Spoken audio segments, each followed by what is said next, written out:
Agencies in Charlotte and across the country are preparing for a potential government shutdown, including airports. WBTV's Faith Alford spoke with an aviation expert about how a government shutdown could impact your travel plans. Things could look much different at Charlotte Douglas over the next few days if there's a shutdown.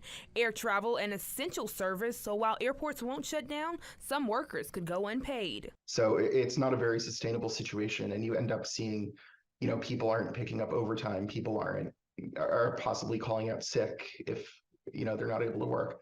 And it's a difficult situation. TSA and air traffic controllers will continue work, but there could be longer wait times, less staff, and potential cancellations and delays.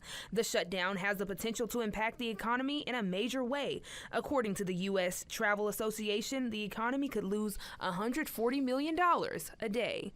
This is also a setback for the FAA budgeting approval, stopping them from being able to hire on more workers as they continue to deal with staff shortages. The FAA reauthorization funds the hiring and training of new air traffic controllers, and that's something that we're going to see a delay on now. So all of these problems that we've seen with ATC-related delays, mostly linked to weather or just short staffing, that's going to get worse. Shutdown could even impact processing times for visas and passports, even affecting global entry. This could force some people to cancel their travel plans. In Charlotte, Faith Alford, WBTV, on your side.